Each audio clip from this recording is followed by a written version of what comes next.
Investing in gold doesn't have to be complicated. I'm Colin Plume, the CEO of Noble Gold Investments, and I want to take the time to show you how investing in a gold IRA can help you hedge your bets against inflation and other economic concerns on the horizon. Visit Noble Gold Investments and get our free gold investment guide on buying gold the right way. And make sure you're investing with the right company.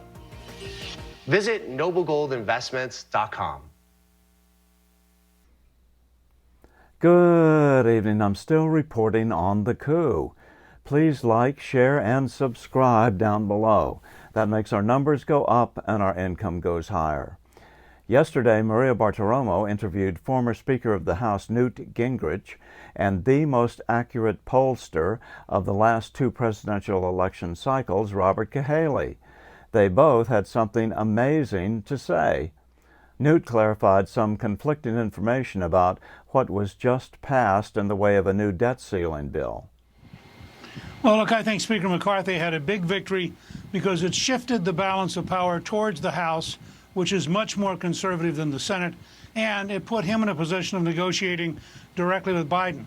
The next thing they're going to do is to offer a balanced budget, which should be in the next 2 weeks. Then following that, they're going to continue the investigations, and the appropriations fights this fall are going to be very, very important.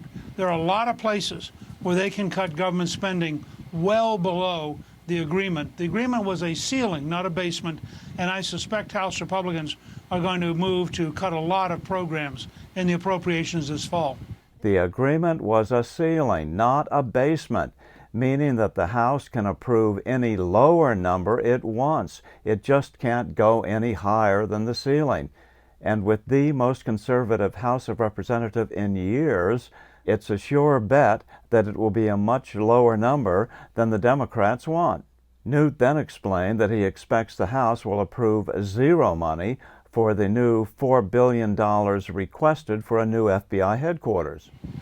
Look, I just did a podcast at Newt's World with a 33-year veteran of the FBI who said the whole system had been corrupted. It was profoundly wrong. We had to move people back away from Washington, not build literally a building bigger than the Pentagon. I mean, the FBI has lost its mind.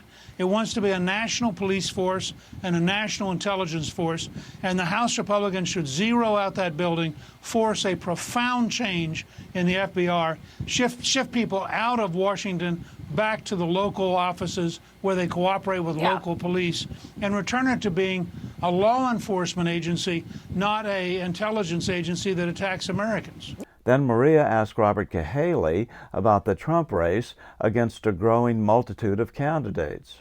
Well, what we see is Trump continue to have this significant lead. I mean, it's he's over 50% in almost every poll, and then everybody else is fighting for what's left. And so what we're seeing more is kind of shifting back and forth on kind of the flavor of the week below the top 50%. And so it's like they're all fighting. I think people had thought that when DeSantis got in, he would start pulling votes away from Trump. But in fact, what's happening is he's pulling votes away from other people who were anti-Trump, and so they're kind of rearranging the bottom of the group, and you get more people in it, and you're going to have more of it. I mean, well, I mean, first of all, the last story of the last 3 months is that no matter what happens, Trump's supporters are for Trump, and he's above 50%.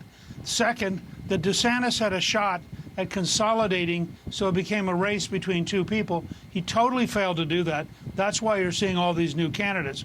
And that means that instead of being one of two, DeSantis is now one of many. And they're all, it's like they're fishing in a small lake, and there's this huge lake next door called Trump, and they can't break into that lake. If it continues this way, Trump will be the nominee by the end of March. Robert, does it help Trump to have more candidates there then?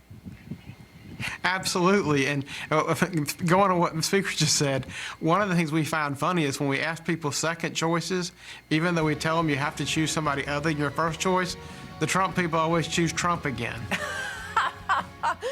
I'm still reporting from just outside the citadel of world freedom, and no, I don't mean Washington, D.C. Good day.